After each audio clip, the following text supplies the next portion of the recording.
Are you unsatisfied with your public IP address at home? Do you have an existential crisis because the biggest corporations own the coolest subnets?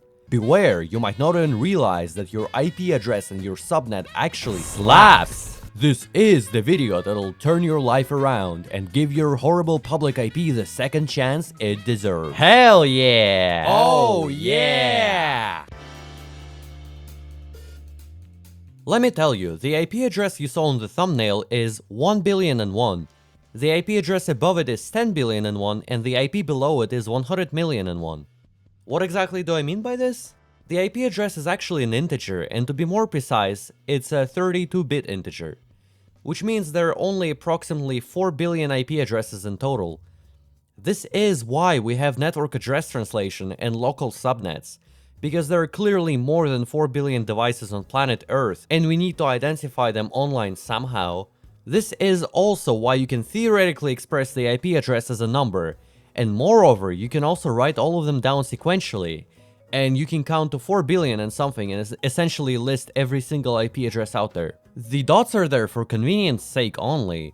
They separate so-called octets, or bytes, basically dividing a 32-bit number into 4 equal 8-bit parts. The largest 8-bit number is 2 to the power of 8, or 256. That's how many 8-bit numbers there are. If we include 0, the maximum number will become 255. This is why the IP address octets cannot be larger than 255. In reality, it's always translated to an integer, which means we can always access the IP addresses by supplying their integer values.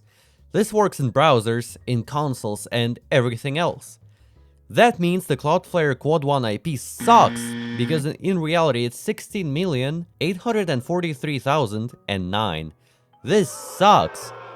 It does look better in hexadecimal, because every 2 hexadecimal characters represent a byte, and the octets are bytes. Who counts in hexadecimal though? Humans use the decimal system, so the most beautiful IP address by definition are 1 followed by many zeros in decimal. Unfortunately, that will always result in a subnet, because the last 8 bits will always be 0 in that case. So we'll take the first IP from that subnet and consider it beautiful. There is a little contradiction in everything I said though. I wonder if you've noticed it. If there are only 4 billion IPv4 addresses, then how is one of them 10,000,001? If you've noticed that, congrats, you're a legend. Now the reasoning is simple. I'm a Windows guy. I make content about Windows. And Windows is a great operating system without any bugs whatsoever. What took place for that IP address to become 10 billion here is an integer overflow. That's right! I accidentally discovered that when working on a premise for this video, so I had to whip out a disassembler to see what's going on there. A quick analysis uncovered ping.exe calling the RTL IPv4 string to address W function. W means wide character. Yes, Windows loves UTF-16. So then I reverse engineered it and found where exactly the integer overflow occurs. I don't think it's significant, you can't exploit that. More interestingly though, I discovered that every octet is processed separately, enabling one of the most unholy addresses I've ever seen to get pinged. And you don't even need 4 octets to complete the IP address, unless the strict argument is set to true, which it isn't, ever. Which makes it even more disgusting. Besides, it's not just hexadecimal and decimal. The radix can be 8 too, and it's all C-like. Basically, if you want to use the octal system, just prepend a 0 before the number. Oh my god, who the hell cares? I don't know, I just spent time reversing ping from Windows.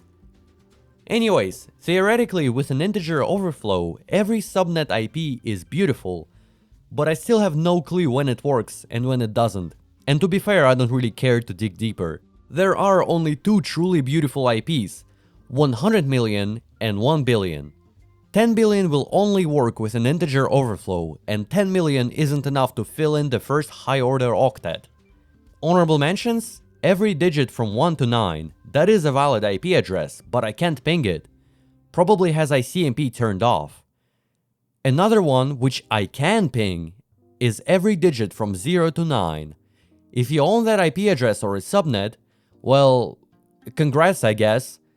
Time to sell it for $20 billion. Forget remembering the octets, there might be an even better representation of your IP address. Who needs DNS when we can just raw dog decimal IPs? I think that's awesome. That's what we should celebrate instead of corpo quad octets. And with that, thanks for watching. Take care.